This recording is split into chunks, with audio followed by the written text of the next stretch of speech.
Hi, welcome to AFTV. We're just beating Sporting 5-1 here at the Jose Avalad. I mean, you speak very well of what you see when you watch Arsenal play. Kind of break down today. Didn't really see a 5-1 performance coming, if I'm being honest, before, but what a performance we did get to see. Unbelievable performance, Cecil. And first of all, I'm going to say one thing. I spoke to Marty, who's a friend of the channel, after the game, and he said, perfect line, we tore through Sporting Lisbon like an early Christmas present. Yeah, he texted me that as well. He's spot on. And he's absolutely on the money, because we made them look very, very average indeed today. And, you know, really, did we have to break a sweat? Yeah, they put sort of 5-10 minutes in once they got that goal back, and of course they were going to. They weren't going to be as bad as they were in the first half. They were going to get an absolute rollicking in the changing room, come out, be better, and then obviously their fans went up as well, and it looked like it could be precarious. I mean, the Arsenal of old, that might have been a precarious situation. You know, it goes to 3-2. And then it's a completely different. It's a completely different game. But no, we handled it really well. We kept playing our football. Are we managing games better? Because you'd say that, but before the international break, I feel like it was all over the place. But like you said, we went up. When we conceded, Arsenal of old would have capitulated. But it seems like we managed it very well. We did manage it very well, and you're absolutely right. The Arsenal of old, under likes of Emery, the latter years of Wenger, if we're 3-0 up, you could see a 3-3. Potentially, but nothing like that today. Obviously, we kept playing our football, we kept attacking, we kept pressing, we got that penalty. Saka, ice cool, as per usual. You can always rely on him to put a penalty away, can't you, pretty much?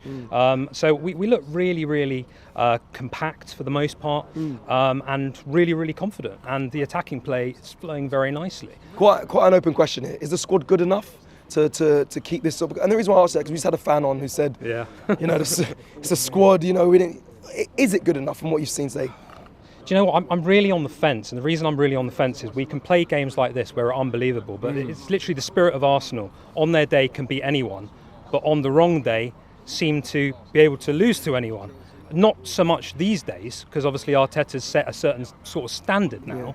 But I question whether I think we probably do need a striker. But the question is, who do you get in? I mean, Gyökeres had the perfect audition today for playing for Arsenal Football Club, and I think somebody alluded to that earlier, that obviously the players, the Arsenal players knew that, and they were very aware of it, and using his celebrations, which was hilarious, by the way. But, in terms of an audition, I think he completely fluffed his lines, to be quite honest with you. So, who do you get? You need someone that's going to be consistent, someone that's going to score goals. It's games like Newcastle, Cecil, that are the problem. The 1-0 aways, the Villa 1-0 away last season. Those are the games where we need that one bit of magic in those games. It's those games where Arsenal, and the same with the Inter Milan game that we had, where we lost 1-0. We just needed one bit of magic to unlock the door, and we didn't have it. But it's confusing because we have it in games like this. So you don't really know necessarily what you're going to get. What I would say is we do appear to have turned a corner. 3-0 against Notts Forest, 5-1 today. Is Odegaard a catalyst? Is that the only reason, or is there more to it?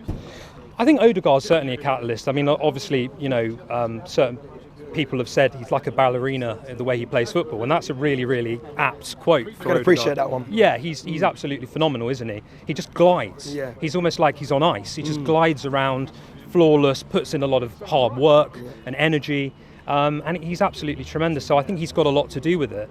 But maybe there's also an element of, the 1-1 against Chelsea.